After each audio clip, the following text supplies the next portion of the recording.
नमस्कार दोस्तों, मेरा नाम रोहित सिंघल है और मैं आपके सामने जो अभी वीडियो आपको प्रेजेंट देख रहे हो आप, वो अकाउंटेंसी के लिए है। सीए फाउंडेशन कोर्स के लिए, ठीक है। क्योंकि सीए सीपीटी स्कीम जो पहले चलती थी वो अब सीए इंस्टीट्यूट ने डिसकंटिन्यू कर दी है। अगर आप में से कोई पुरानी स्कीम में है तो भी उनके लिए वीडियो देख सकते हैं, लेकिन मैंने जो मेन ये वीडियो बनाया है वो सीए फाउंडेशन के लिए बनाया है। It's me Rohit Singhal. हम जल्दी से अपना टॉपिक स्टार्ट करते हैं आज का। चैप्टर नंबर 1, ठीक है। मैंने आपका जो मेरा ऑब्जेक्टिव है वो मैं आपको मॉड्यूल कम से कम तो मॉड्यूल तो होना ही चाहिए ना। मॉड्यूल में तो अपन कोई इफ एंड बट लगाएंगे ही नहीं। मॉड्यूल तो अपन पूरा का पूरा कवर करेंगे सीए का, क्योंकि आपको पता है कि जो सीए इंस्टीट्यूट है वो कोचिंग नोट्स में से ज़्यादा बेटर उनको लगता है कि जो मॉड्यूल है उसको वो प्रेफर करते हैं। तो अपन को मॉड्यूल किसी भी कीमत पे बिल्कुल भी नहीं छोड़ना है, ठीक है ना। एक एक टॉपिक अपना मॉड्यूल का होना चाहिए। तो जो चैप्टर नंबर 1 है, जो थियोरेटिकल फ्रेमवर्क, उसमें मैं सबसे पहले गोल्डन रूल ऑफ अकाउंट्स पढ़ा रहा हूँ। हालांकि ये चैप्टर नंबर 1 में नहीं दे रखा, लेकिन फिर भी मैं चाहता हूँ कि अपन एक प्रैक्टिकल से शुरुआत करें। आपको पता होगा दोस्तों कि अकाउंट्स 3 टाइप के होते हैं। अपन ने 11th क्लास में सबने पढ़ा है। Personal account, real account and nominal account. Personal account से अपन क्या समझते हैं? जो किसी पर्सन के नेम से रिलेटेड है, जैसे मैं, आप, राम, श्याम, ठीक है। कोई भी पर्सन। आर्टिफिशियल पर्सन जैसे कंपनी, बैंक, तो वो लोग आर्टिफिशियल पर्सन हैं। रिप्रेजेंटेटिव पर्सन्स जो किसी और को रिप्रेजेंट करते हैं, लाइक आउटस्टैंडिंग एक्सपेंसेस। अपन पढ़ेंगे आउटस्टैंडिंग, अनर्ड, प्रीपेड, अक्रूड, इन सब के एडजस्टमेंट लेकिन बाद में। तो unearned income, prepaid expenses, accrued income, capital, reserves, provisions, ये सब क्या है, किसी न किसी को दर्शाते हैं। जैसे कैपिटल किसको शो करता है? ओनर को, ठीक है। ड्राइंग्स, ड्राइंग्स भी पर्सनल रिप्रेजेंटेटिव अकाउंट में आता है, ठीक है। मेरी आपसे रिक्वेस्ट रहेगी कि आप जब पढ़ रहे हैं तो हैंड टू हैंड नोट्स बनाते रहिए, ठीक है। और क्योंकि मैं मॉड्यूल कवर कर रहा हूँ तो आपको आप जब मॉड्यूल पढ़ेंगे तो आपको लगेगा पूरा का पूरा हम मॉड्यूल कवर कर चुके हैं, ठीक है। तो अपना जो बेस है वो मॉड्यूल है। मैं आपको बोलूँगा फिर वापस कि आप किसी के भी नोट्स वोट्स मत पढ़िए, ठीक है। आप केवल मॉड्यूल पढ़िए सीए का। और ये जो मैं आपको पीपीटीज दे रहा हूँ, आप इसके नोट्स बनाइए ना, ठीक है, ताकि आपके एग्जाम में आपको ये सारा का सारा वीडियो वापस ना देखना पड़े, ठीक है। चलिए, तो पर्सनल अकाउंट किससे रिलेटेड है? किसी पर्सन से, चाहे वो पर्सन मैं हूँ, आप हूँ, कोई भी है। तो ये एक नेचुरल पर्सन भी होता है, आर्टिफिशियल पर्सन भी होता है, और पर्सनल रिप्रेजेंटेटिव भी होता है। इसी तरीके से सेकंड अकाउंट आता है रियल अकाउंट। रियल अकाउंट किससे रिलेटेड होता है? Real account is related to asset. आपको पता है दोस्तों, एसेट टेंजिबल भी हो सकती है और इनटेंजिबल भी हो सकती है। टेंजिबल असेट मतलब वो जो असेट जो देखी छुई जा सकती है, जैसे cash, bank, live stock, building, machine, ये सब क्या है? टेंजिबल असेट है। और इंटेंजिबल असेट जैसे goodwill, patent, copyright, licence, trademark, know how, software, तो ये सब इंटेंजिबल असेट है। तो सारी की सारी, चाहे वो टेंजिबल असेट हो चाहे इंटेंजिबल असेट हो, दोनों की दोनों किस में आएगी? रियल अकाउंट में आएगी। अब मैं आपसे एक क्वेश्चन पूछता हूँ, आप बताइए डेटर किस में आएगा? डेटर क्या आप बोलेंगे सर डेटर तो असेट है, तो डेटर असेट है लेकिन वो रियल अकाउंट में नहीं आ सकता, ठीक है। आप देखिए मैंने एक नोट भी दे रखा पीछे, debtors and creditors are personal account. क्यों? क्योंकि किसी नेम से रिलेटेड है, ठीक है। हाँ, अब वो पर्सनल नेचुरल पर्सन भी हो सकता है। जैसे मान लो आपने उधार जो दिया वो राम को दिया, तो वो राम कौन है? Natural person. तो राम एक डेटर हो गया, लेकिन वो नेचुरल पर्सन है। मान लो आपने रिलायंस कंपनी को उधार दिया, तो वो क्या है? Artificial person. तो पर्सनल अकाउंट 3 टाइप के होते हैं, आपसे पूछा जा सकता है एग्जाम में, ठीक है। इसी तरीके से नॉमिनल अकाउंट। नॉमिनल अकाउंट किससे रिलेटेड है फ्रेंड्स? इनकम और एक्सपेंसेस से, है ना, ठीक है। इनकम और एक्सपेंसेस से जो रिलेटेड है वो नॉमिनल अकाउंट होता है। सर ये एक्सपेंसेस और लॉसेस में क्या डिफरेंस होता है? देखो भाई, एक्सपेंसेस और लॉसेस में एक डिफरेंस होता है मेन। एक्सपेंसेस करने के बाद अपन को कोई बेनिफिट मिलता है। जैसे अपन किसी को सैलरी पे करते हैं, तो सैलरी पे करने के बाद अपन को क्या मिलता है? बेनिफिट मिलता है, क्योंकि वो पर्सन अपने यहाँ पे वर्क करके आता है। लॉसेस, लेकिन अगर बिजनेस में लॉस हो जाए तो अपन को, आपको लगता है बिजनेस में कोई बेनिफिट होगा? नहीं, कभी भी नहीं। जैसे लॉस बाय फायर, थेफ्ट, ठीक है, ये सबसे कभी बिजनेस में लॉस होने के बाद कभी बेनिफिट नहीं हो सकता। लेकिन अगर अपन परचेज कर रहे हैं, रेंट पे कर रहे हैं, रिपेयर करवा रहे हैं, इंश्योरेंस पे कर रहे हैं, वाटर इलेक्ट्रिसिटी एक्सपेंसेस, तो ये सब एक नॉमिनल अकाउंट होता है, ठीक है। इनकम, इनकम कुछ भी, सेल्स, कमीशन, डिविडेंड। जो इनकम मेनली, इनकम का फीचर क्या होता है? जो रेगुलर होती है मेनली, है ना। लेकिन गेन कभी कभार होता है, जैसे लॉटरी से अपन पैसे जीतते हैं, हॉर्स रेस से पैसे जीतते हैं, ठीक है ना। असेट को बेचने पे कई बार प्रॉफिट होता है, तो profit on sale of asset, तो ये सब चीज़ें क्या है, या प्रॉफिट या गेन, तो ये सब चीज़ें क्या है, गेन कहलाती है, जो बार बार नहीं होती है। तो नॉमिनल अकाउंट मतलब क्या, आप क्या समझेंगे नॉमिनल अकाउंट से रिलेटेड, कि सर नॉमिनल अकाउंट में तो या तो इनकम आती है, या फिर गेन आते हैं, या फिर एक्सपेंसेस आते हैं, या फिर लॉसेस आते हैं। ठीक है, तो बस आपको ध्यान रखना है कि लॉसेज, एक्सपेंसेस, इनकम और gain come under nominal account. Sir ये हमने पढ़ तो लिया, लेकिन इसके रूल्स क्या होते हैं, अब रूल्स भी देख लो बेटा। देखो रूल्स, पर्सनल अकाउंट का जो रूल होता है वो होता है debit is the receiver and credit is the giver. आपने पढ़ा होगा, आपको पता भी होगा, जो पर्सन रिसीव कर रहा है उसको तो डेबिट कर दो, और जो पर्सन दे रहा है उसको क्या कर दो, क्रेडिट कर दो। सर रियल अकाउंट का रूल क्या होता है, जो भी चीज़ आ रही है उसे डेबिट करो, और जो भी चीज़ जा रही है उसे क्रेडिट करो। जैसे आपके पास मशीन आ रही है, तो आप एंट्री क्या पास करेंगे, मशीन अकाउंट डेबिट। क्यों, क्योंकि मशीन आ रही है। आपके पास कैश जा रहा है तो टू कैश। वैसे इस एंट्री का मतलब क्या हुआ कि हमने मशीन खरीदी किसमें, कैश में, तो मशीन अकाउंट डेबिट। तो मशीन कौन सा अकाउंट है, सर मशीन रियल अकाउंट है। कैश कौन सा अकाउंट है, सर कैश भी रियल अकाउंट है। ठीक है, डेबिट इज द रिसीवर। जैसे मान लो आपने राम को पैसे दिए, तो एंट्री क्या होनी चाहिए, sir Ram account debit to cash. क्यों, सर राम एक पर्सनल अकाउंट है, पर्सनल अकाउंट जब भी कभी रिसीव करेगा तो उसे हम डेबिट करेंगे। सर कैश कौन सा अकाउंट है, कैश अभी भी मैंने बताया, कैश रियल अकाउंट है। और जब भी असेट जाती है या कुछ भी जाएगा तो हम कैश को क्या करेंगे, क्रेडिट करेंगे, मतलब जाने वाली चीज़ को हम क्रेडिट करेंगे। सर नॉमिनल अकाउंट का भी कोई एग्जांपल बता दो। जैसे आपने सैलरी पे करी, तो सैलरी पे करने की entry salary account debit to cash. अब इसका क्या मतलब हुआ कि सैलरी एक्सपेंस है, तो अपन ने एक्सपेंस को क्या कर दिया, डेबिट कर दिया, और कैश अपन के यहाँ से चला गया तो वो एक खर्चा हो गया, तो अपन ने उसको क्रेडिट कर दिया, क्योंकि पैसे गए ना इसलिए। ठीक है, आई होप कि आपको ये रूल्स समझ में आए। ठीक है, तो आई होप दोस्तों कि आपको ये बात मेरी समझ में आ रही होगी। ठीक है, तो मैं आपको एक बार फटाफट से वापस बता देता हूँ अपन ने क्या क्या पढ़ा। अपन ने पढ़ा पर्सनल अकाउंट। ठीक है, मैंने आपको बताया पर्सनल अकाउंट में क्या आते हैं, किसी पर्सन के नेम। ठीक है, सेकंड कौन सा अकाउंट था, रियल अकाउंट। इसमें क्या आती है, असेट। और नॉमिनल अकाउंट इसमें क्या आता है, इनकम। अच्छा, आप एक बात का जवाब दीजिए, परचेज एक पर्सनल अकाउंट है, रियल है कि नॉमिनल है। ठीक है, तो आप ध्यान रखना, परचेज एक कौन सा अकाउंट है, नॉमिनल। क्यों सर, क्योंकि परचेज क्या होता है, एक एक्सपेंस होता है। सर लेकिन परचेज में से तो माल बच जाता है तो उसे स्टॉक कहते हैं, तो स्टॉक कौन सा अकाउंट होता है, रियल अकाउंट।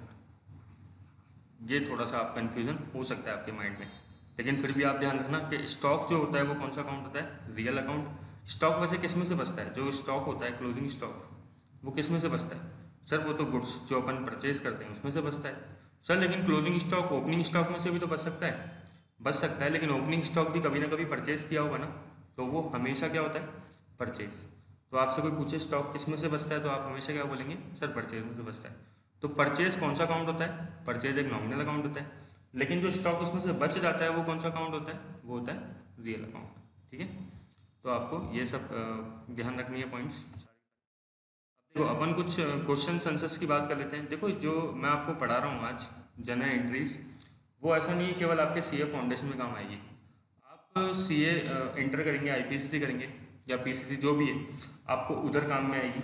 आप सीए फाइनल करोगे तो काम आएगी। आप सीए के अलावा अगर अकाउंट्स में, कॉमर्स में कोई सा भी कोर्स करोगे तो जनरल एंट्री काम आएगी। आप अकाउंटेंट बन जाओगे फ्यूचर के अंदर, सीए बनने के बाद भी ये सब चीज़ें काम आएगी, है ना। तो ये ऐसा नहीं है कि केवल अपने लिमिटेड है जो अपन अभी पढ़ रहे हैं और ये बाद में काम में नहीं आएगा। जिस पर्सन की जनरल एंट्री स्ट्रांग नहीं होती उसे आगे जाके बहुत दिक्कत आती है। तो आप अपनी जनरल एंट्री को रटना मत, है ना। ठीक है, मैंने बहुत बार देखा है कि बच्चे जनरल एंट्री को रटने की कोशिश करते हैं। आप जब भी क्वेश्चन करो तो आप सोचो कि हर चीज़ का रूल क्या है अकाउंट्स के अंदर, गोल्डन रूल क्या है, कि वो कौन सा अकाउंट है, आपको आइडेंटिफाई करना पड़ेगा। ठीक है, जैसे अभी करके देखना, आप कोशिश करना।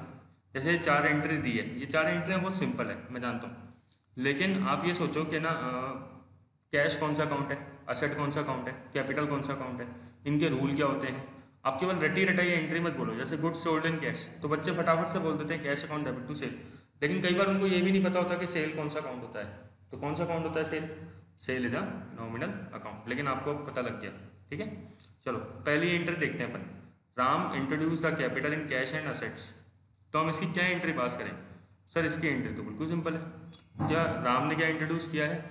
कैश और असेट, तो एंट्री होगी asset account debit, cash account debit to capital. Sir Ram का नाम नहीं लिख सकते क्या? नहीं, जिस पर्सन की बुक बना रहे हो आप उस पर्सन का नाम नहीं लिख सकते। तो सर राम कहीं शो हो रहा है क्या? राम शो हो रहा है, देखो आप ध्यान से, कैपिटल के अंदर कैपिटल राम को ही तो रिप्रेजेंट कर रही है, और इसलिए मैं इस कैपिटल को, आपको याद हो तो क्या कहते हैं? Personal representative account. Sir asset कौन सा अकाउंट होता है? असेट रियल अकाउंट होता है। कैश भी क्या होता है? रियल अकाउंट होता है।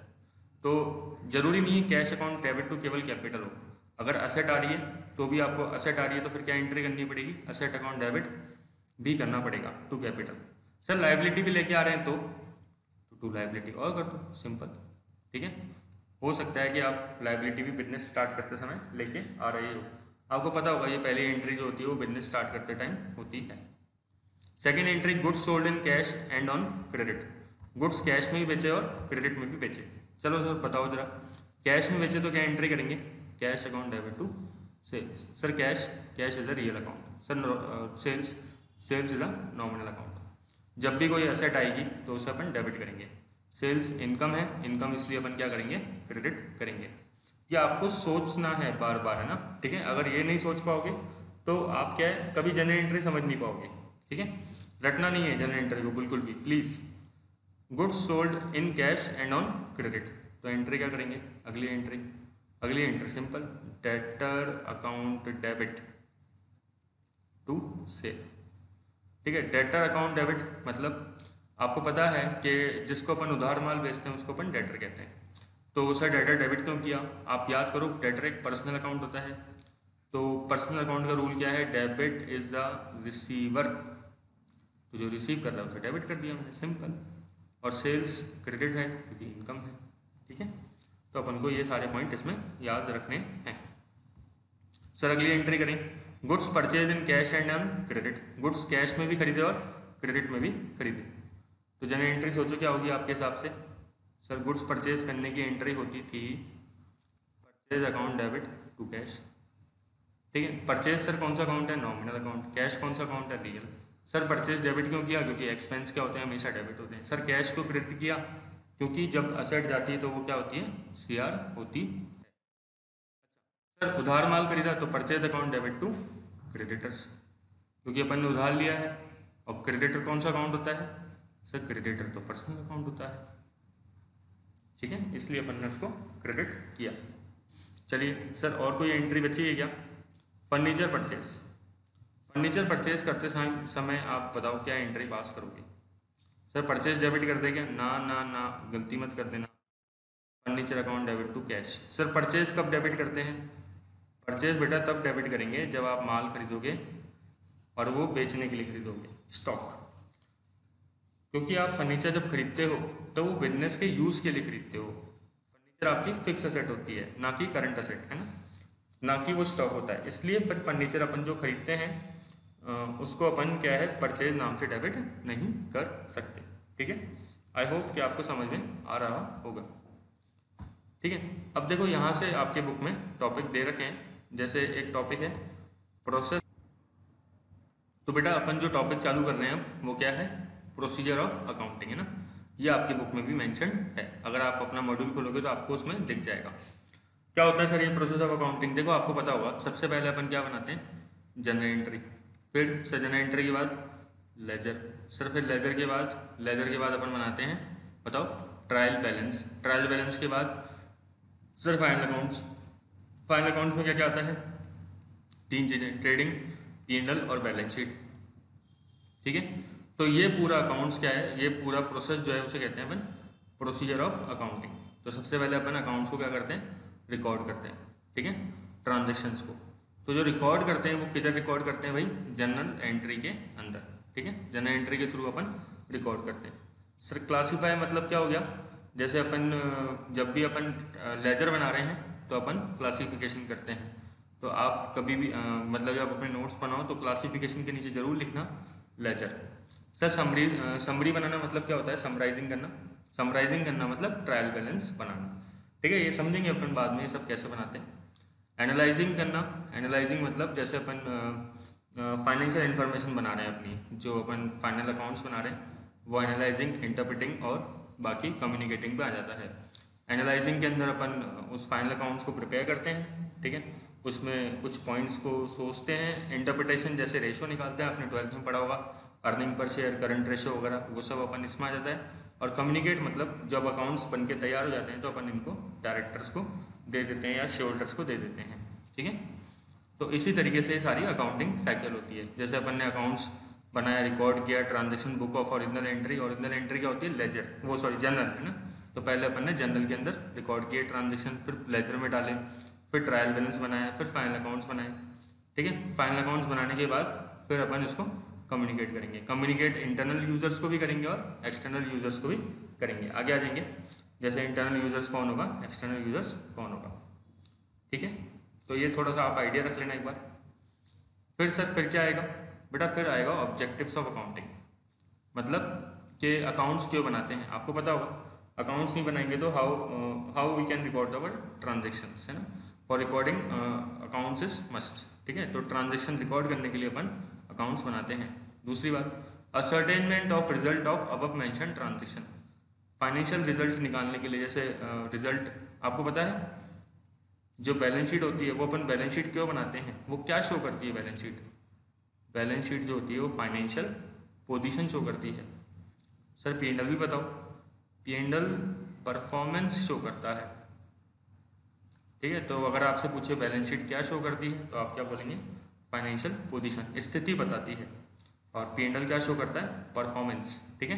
तो असेट्स एंड लायबिलिटीज जो होती है वो बैलेंस शीट, और पी&एल प्रॉफिट शो करता है। तो देखो, असर्टेनमेंट ऑफ फाइनेंशियल पोजीशन मतलब फाइनेंशियल पोजीशन कैसे असर्टेन कर सकते हैं, through balance sheet. Informations provide करना अलग अलग यूजर्स को, जैसे अपन पढ़ेंगे अभी कौन कौन से यूजर्स हैं, उन सबको इन्फॉर्मेशन जाती है अकाउंट्स बना के। सॉल्वेंसी पोजीशन कि कंपनी जो है लाइबिलिटी पे करने के लायक भी है, पे भी कर पाएगी या नहीं कर पाएगी। इज कंपनी एबल टू पे इट्स डेब्ट और नॉट, ठीक है। और जैसे मान लो अभी अपना केस ले अपन, बड़े बड़े जो अभी स्कैंडल्स हुए इंडिया में, लाइक नीरव मोदी, ठीक है। अगर नीरव मोदी के अगर अपन अकाउंट्स स्टार्टिंग से चेक करते, ऑडिट वगैरह अगर गवर्नमेंट के पास पावर होती और गवर्नमेंट स्टार्टिंग से ऑडिट करती, या उस बैंक की ही ऑडिट कर लेती जो जिसने नीरव मोदी को लोन दिया था, पंजाब नेशनल बैंक ने LOU दिया था, लेटर ऑफ अंडरटेकिंग मतलब गारंटी इशू करी थी, तो आज इतनी नौबत शायद नहीं आती और नीरव मोदी इंडिया से नहीं भाग पाते, ठीक है। और ये फ्रॉड हमें बहुत पहले पता लग जाता, ठीक है। तो अकाउंट्स की मदद से अपन फ्रॉड भी पता लगा सकते हैं, फाइनेंशियल सॉल्वेंसी भी चेक कर सकते हैं, ठीक है। तो यही चीज़ है ऑब्जेक्टिव्स ऑफ अकाउंटिंग, मैंने बता दिया। सिस्टमेटिक रिकॉर्ड्स ऑफ अकाउंट्स, इसमें आपके जनरल, ट्रायल बैलेंस, है ना, लेजर वगैरह ये सब चीज़ें आ गई।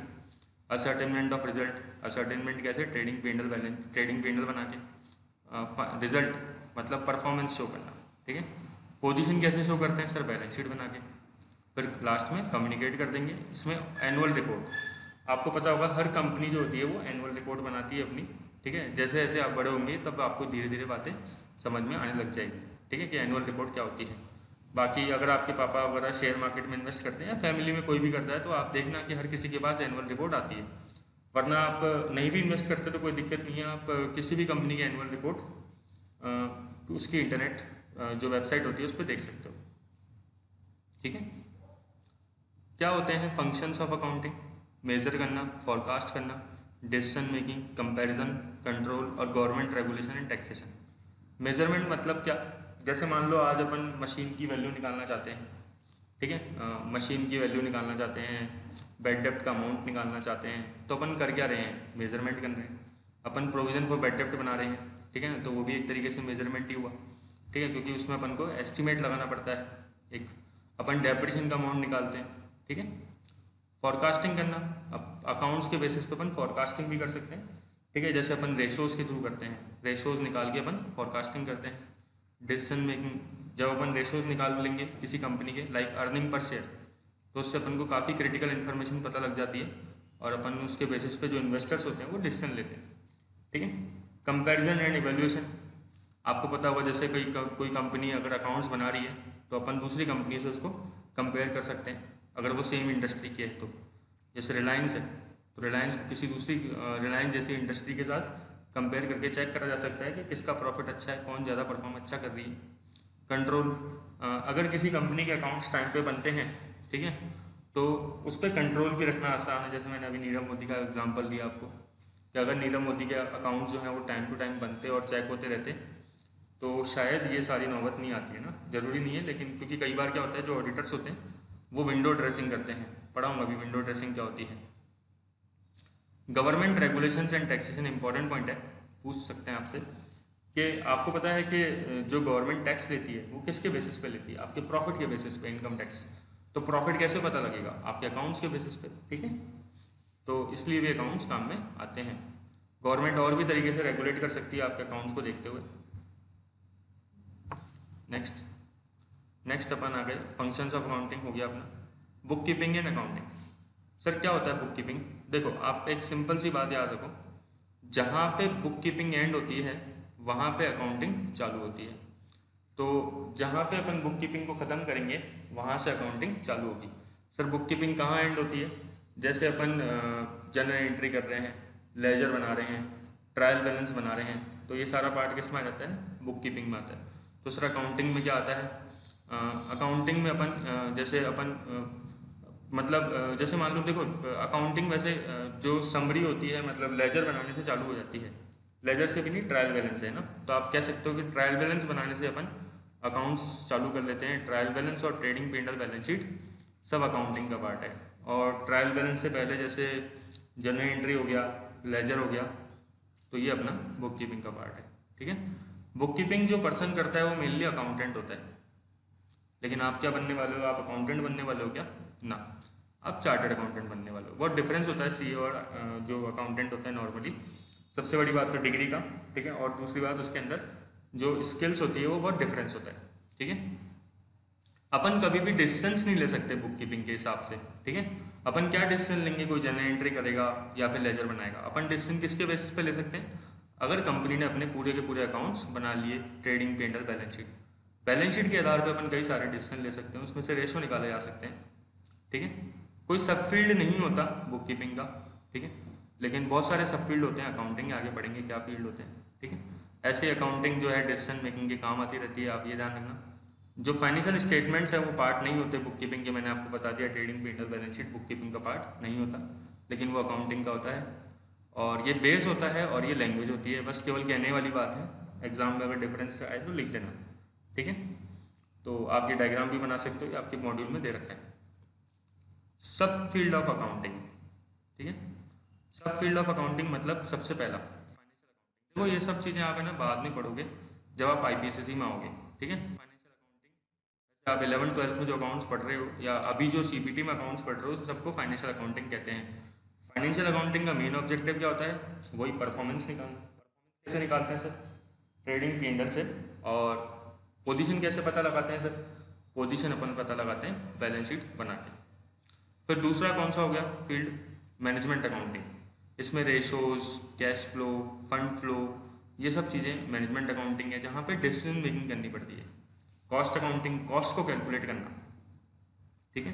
कई कंपनीज होती है, आपको पता है। अच्छा एक बात बताओ, कॉस्ट और एक्सपेंसेस में क्या डिफरेंस होता है? मैंने आपको पहले बताया था लॉस और एक्सपेंसेस में डिफरेंस। तो लेकिन कॉस्ट और एक्सपेंसेस में भी डिफरेंस होता है। देखो अगर मैं सारे एक्सपेंसेस का टोटल लगा दूँ तो उसे क्या कहेंगे?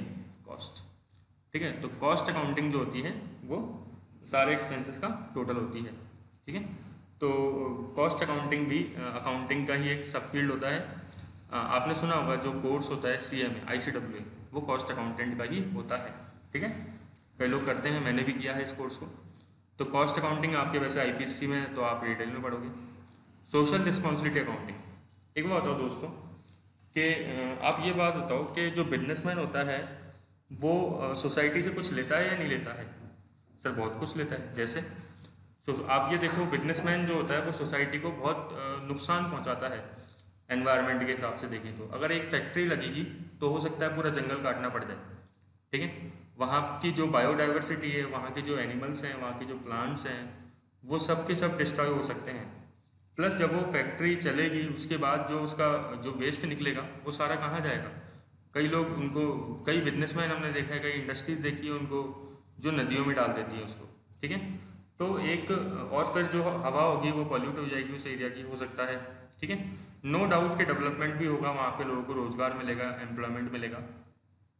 डेवलपमेंट की एक कीमत है सबसे मेन एनवायरनमेंट।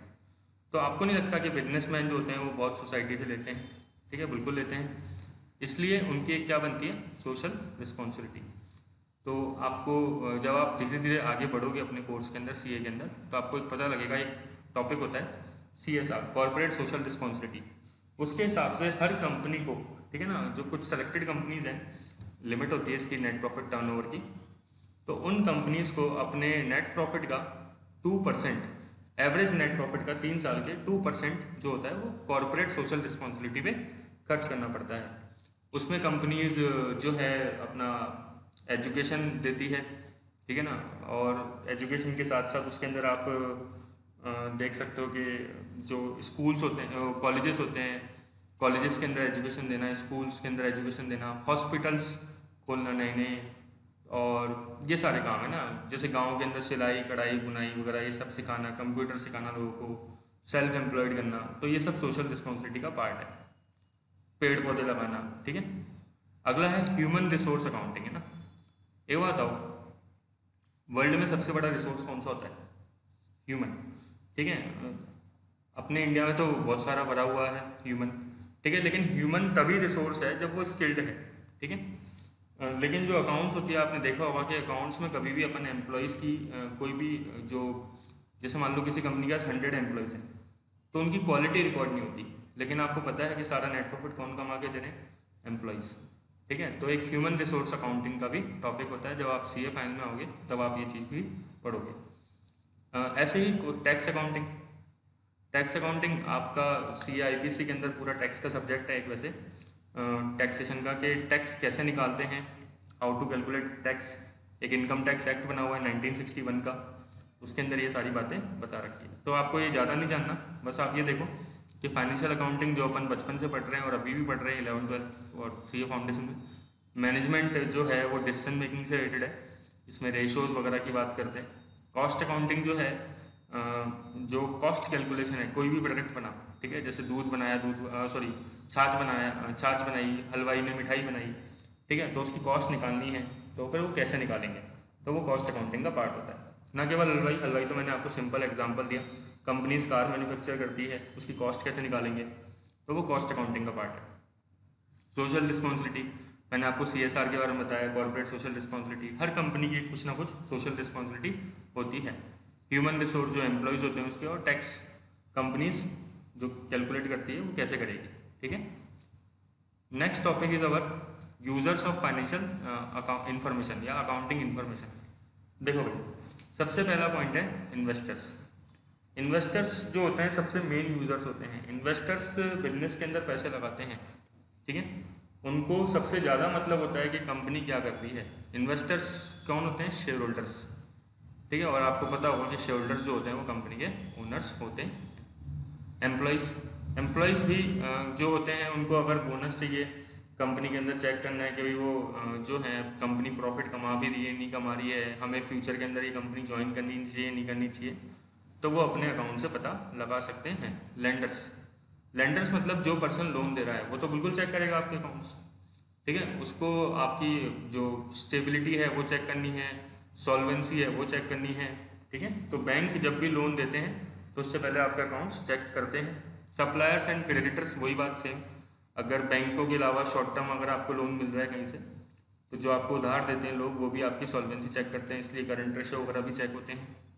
कस्टमर आपकी क्रेडिबिलिटी चेक करने के लिए आप जैसे आपके ऊपर कोई केस तो नहीं चल रहा, आपके ऊपर प्रीवियस कस्टमर्स ने कोई केस तो नहीं लगाया, तो वो आपके इन्फॉर्मेशन, फाइनेंशियल इन्फॉर्मेशन में लिखा रहता है जो ऑडिट रिपोर्ट आती है कि कंपनी के अंदर कंपनी के ऊपर कितने केसेस पेंडिंग चल रहे हैं, ठीक है, और कंपनी किस किस तरह के अलग अलग प्रोडक्ट बनाती है। तो कस्टमर्स के लिए भी आपकी एनुअल रिपोर्ट बहुत काम की होती है। आप एक बार ऐसा करना, एनुअल रिपोर्ट किसी कंपनी की देखना, समझ में नहीं आएगी स्टार्टिंग में, लेकिन फिर भी देखने की कोशिश करना। आप किसकी देख सकते हो? आज आप रिलायंस की देखना, ठीक है, रिलायंस की वेबसाइट पे जाना, आप टाइप करना रिलायंस इंडस्ट्रीज लिमिटेड RIL, और उस पर आप एक एनुअल रिपोर्ट देख लेना किसी भी ईयर की। 17-18 की एनुअल रिपोर्ट आ जाएगी तब तक, तो आप देख सकते हो 17-18 की एनुअल रिपोर्ट। गवर्नमेंट के क्या काम आते हैं आपके अकाउंट्स, आपको पता है गवर्नमेंट टैक्स लेती है, तो टैक्स किसके हिसाब से लेगी, आपके अकाउंट्स चेक करके। भाई सेल्स है तो जीएसटी, जीएसटी सेल्स के हिसाब से लगता है तो आपकी वो चेक करेंगे, ठीक है।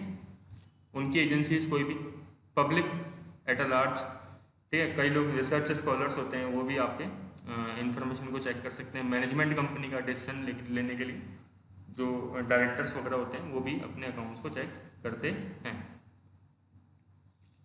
नेक्स्ट टॉपिक क्या है, लिमिटेशंस ऑफ अकाउंटिंग। देखो आपको पता होगा कि जो अकाउंट्स है वो केवल क्वांटिटेटिव रिकॉर्ड्स मेंटेन करती है, क्वालिटेटिव रिकॉर्ड नहीं करती। मतलब इसमें मनी मेजरमेंट का कॉन्सेप्ट लगता है, आपने 11th क्लास में सुना होगा कि अगर मान लो डायरेक्टर की डेथ रहती है तो आप इसकी जर्नल एंट्री क्या पास करोगे, हो ही नहीं सकती।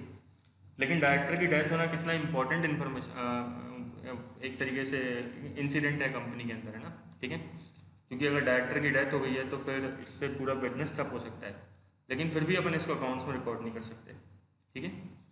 या फिर कोई एम्प्लॉय ईमानदार है, लॉयल है, ठीक है, दूसरे एम्प्लॉयज से उसकी क्वालिटी बहुत ज़्यादा है, तो अपन उसको नहीं रिकॉर्ड कर सकते, ठीक है, क्योंकि अकाउंट्स क्या एक क्वांटिटेटिव है। अकाउंट्स फ्यूचर जो है वो प्रेडिक्ट नहीं कर सकती, ठीक है, लेकिन थोड़ा बहुत कर सकती है, ऐसी बात नहीं है। लेकिन फिर भी आप एग्जाम में लिखना कि फुली नहीं कर सकती, ऐसा मत लिखना कि फुली कर सकती है, ठीक है। इन्फ्लेशन इग्नोर्ड, आपको पता होगा जैसे आप बुक्स में अपने 10 लाख की बिल्डिंग खरीदते हो 20 साल पहले, ठीक है, तो फिर भी इसको 10 लाख दिखाते आ रहे हो, दिखाते आ रहे हो, दिखाते आ रहे हो, कब तक दिखाते आ रहे हो, है ना, मतलब उस पर डेप्रेशन लगा रहे हो, माइनस करो डेप्रेशन, लेकिन आज उसकी वैल्यू पता नहीं क्या हो चुकी है, ठीक है। इन्फ्लेशन को अपन इग्नोर कर देते हैं अकाउंट्स के अंदर। वैसे जो IFRS आ रहे हैं नए इंटरनेशनल फाइनेंशियल रिपोर्टिंग स्टैंडर्ड्स, उसमें इन्फ्लेशन को जो है कंसिडर किया गया है। कॉन्फ्लिक्ट बिटवीन कॉन्सेप्ट्स, अकाउंट से कुछ कॉन्सेप्ट में तो खुद ही कॉन्फ्लिक्ट होता है। देखो आपने एक नाम सुना होगा, एक कॉन्सेप्ट है famous, substance over form, substance over legal form कह सकता हूँ मैं इसको। मतलब क्या कि आप लीगलिटी में मत जाओ, जो मेन ट्रांजेक्शन है उसको देखो।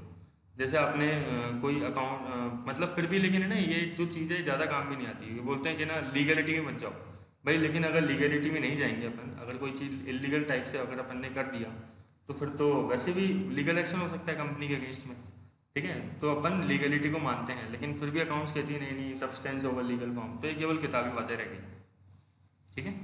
आपको बताऊंगा आगे, वैसे ये पूरा प्रिंसिपल आएगा, तो अभी घबराने वाली बात नहीं कि नहीं भी समझ में आया तो कोई बात नहीं।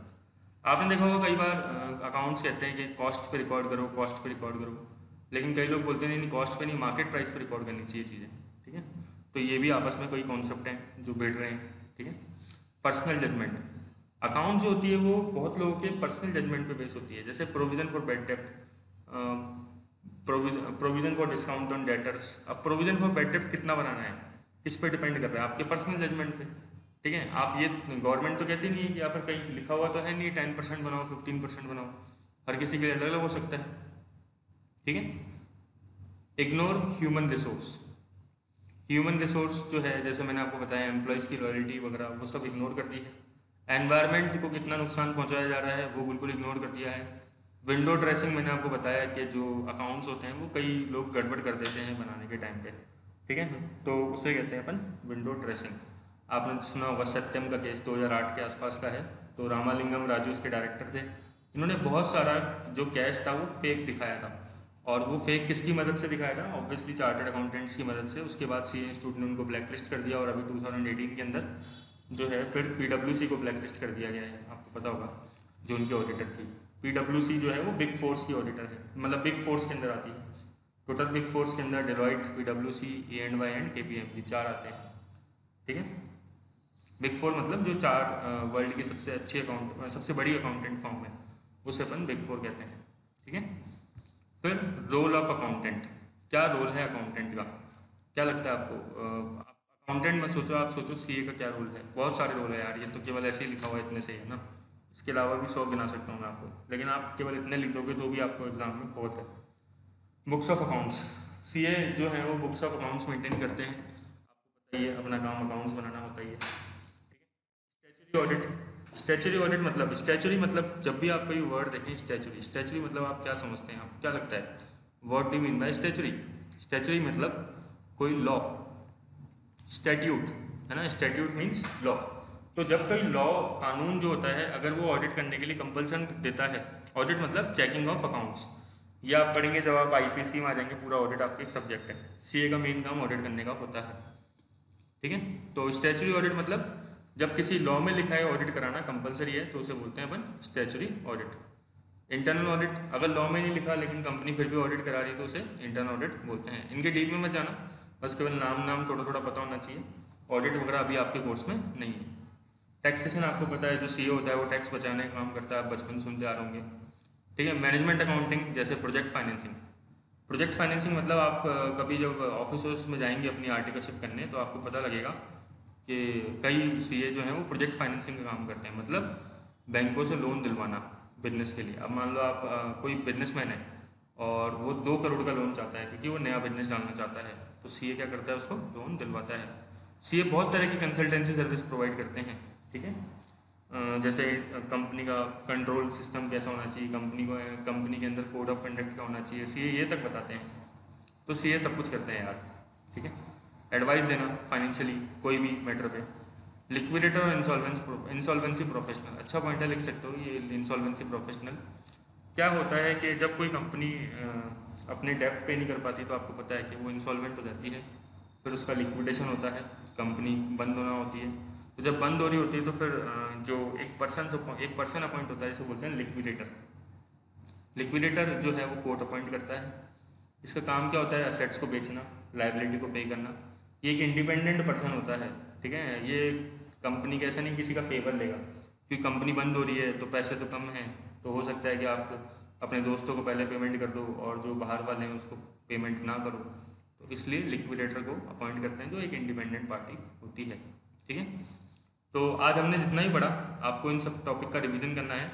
आपके फर्स्ट जो चैप्टर है उसकी फर्स्ट यूनिट मैंने कवर करके फर्स्ट चैप्टर, आप नेक्स्ट वीडियो का वेट करना, और मतलब आपके पास है वैसे नेक्स्ट वीडियो, तो बस आप एक बार ये पूरा रिवाइज करिए अच्छी तरीके से और प्लीज़ इनके नोट्स बना लेना, ठीक है।